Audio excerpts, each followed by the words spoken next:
शरणागतम् कबीर नामं परमं पुनीतम् युगे युगे साहिब हरन्तु दुःखम् दातार भक्तं पुरुषं पुराणम् चरणारविन्दं सततं नमामि। नमः सद्गुरुदेवाय नमो मंगलरूपिणे नमः सत्यस्वरूपाय कबीराय नमो नमः।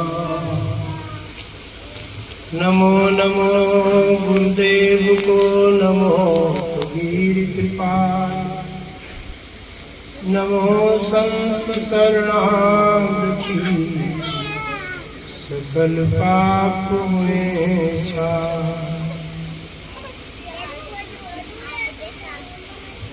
सात दीप नौ खंड में गुरु से बड़ा न कोई करता करे ना कर सके गुरु करे सो। गुरु समान दाता नहीं याचक शीस समान तीन लोक की संपदा सो गुरुदीन। उसमें टांग देना खाली जहाँ गुरु जी बोल रहे हैं प्रेम से बोलिए। उसमें टांग दो। त्योहार आया है आज का ये त्योहार गुरु के त्योहार के नाम से जाना जाता है। ये बीच में बच्चे किसके हैं? और बच्चों को अच्छे माता पिताओं की ही कमियां होती है जो बच्चों को मूर्ख बना लेते हैं।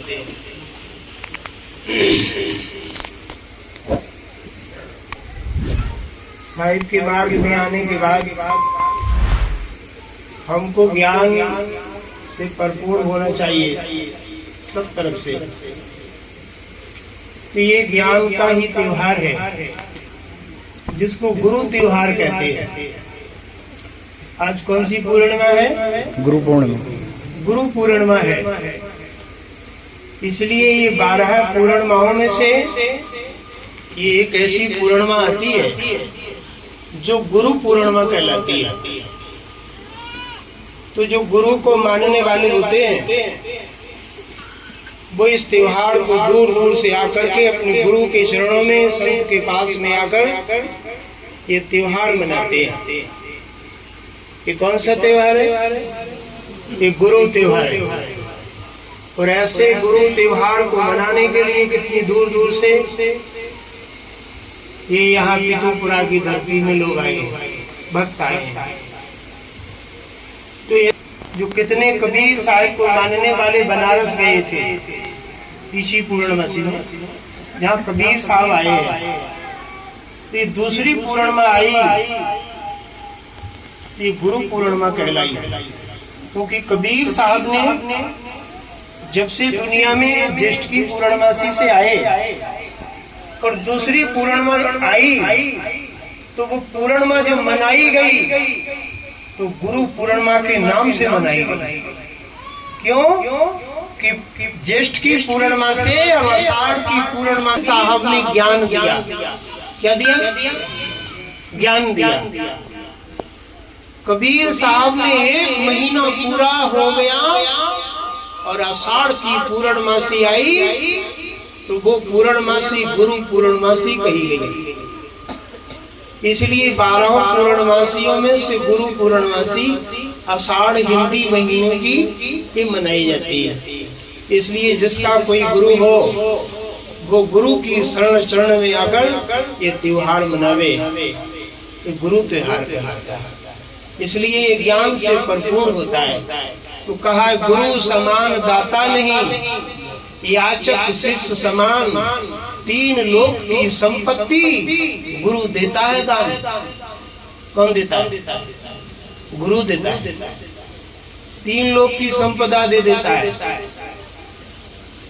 ज्ञान हो तब तो न मिलेगी, ज्ञान होता है तो मिलती है, और ज्ञान नहीं होता है तो कुछ नहीं मिलता है।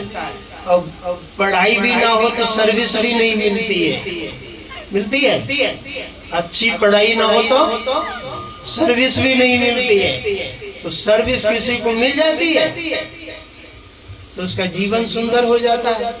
ऐसे ही गुरु का जिसको ज्ञान मिल जाता है तो उसको तो जीवन में चौमुखी विकास हो जाता है। चारों दिशाओं में उसको कोई रोकने वाला नहीं होता है।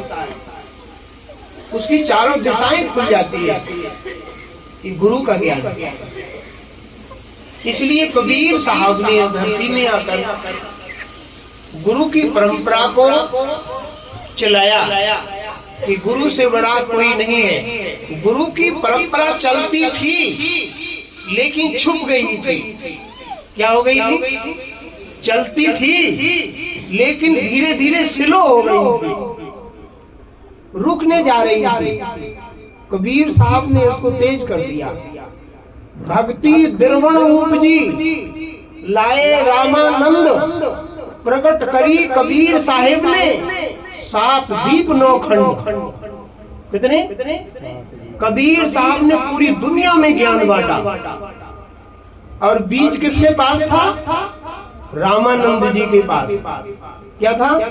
उनके पास छोटी सी व्यवस्था थी, लेकिन कबीर साहब ने पूरी दुनिया में फैला दिया।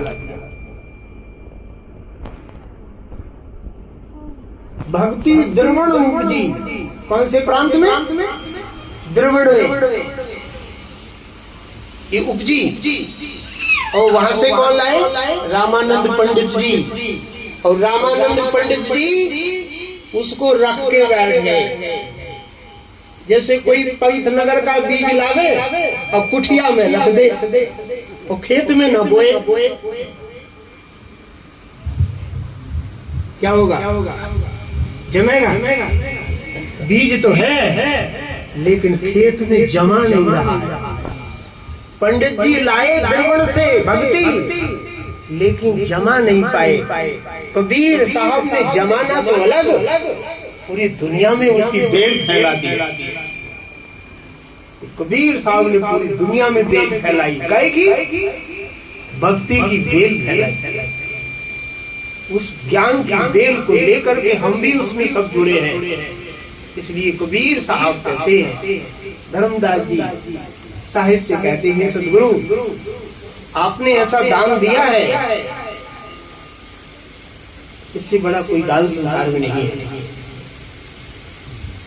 गुरु समान दाता नहीं, याचक शिष्य समान, 3 लोक की संपदा सो गुरुदिनी दान में दे देता है, गुरु दान में दे देता है। ये 3 लोक की संपत्ति के विषय में जानकारी हो जाती है और तुम इसको ये साधारण समझने लगते हो। ये तो जैसे अपने पास कोई संपत्ति हो तो आदमी उसको कहता है ये तो मैं सब जानता ही हूँ। ऐसे ही गुरु के ज्ञान से ये तीनों लोक के विषय में और त्रिगुणात्मक के विषय में, माने देवी देवता सब जितनी भी सृष्टि में हैं उनकी थ्योरी सब जानते हैं। कौन? कबीर साहब के हंस भक्त। ई को कम करो। कौन जानते हैं? सबसे नीचे से ऊपर। ये दुनिया के जितने देवी देवताओं के क्लास के विषय में सब कबीर साहब के हंस भक्त जानते हैं। लेकिन कबीर साहब के हंस भक्तों से हटकर जो लोग हैं वे सब कुछ नहीं जानते, कुछ जानते हैं। कोई किसी देवता को पकड़ के चल दिया, कोई किसी देवता को पकड़ के चल दिया। वो बीच बीच में कहीं ना कहीं उनकी कमियां रह जाती हैं, लेकिन साहिब की शिक्षा मानने के बाद ये सारा ज्ञान समझ में आ जाता है कि अब हमको क्या करना चाहिए। इसलिए गुरु का ज्ञान, सदगुरु का ज्ञान, कबीर साहब कहते हैं, धर्मदास जी ने एक शब्द में बताया, गुरु समान नहीं दाता जिसने, गुरु समान नहीं दाता। गुरु के समान कोई दान देने वाला नहीं है। तो क्या देता है वो ऐसा दान देता है कि तुम्हारे माता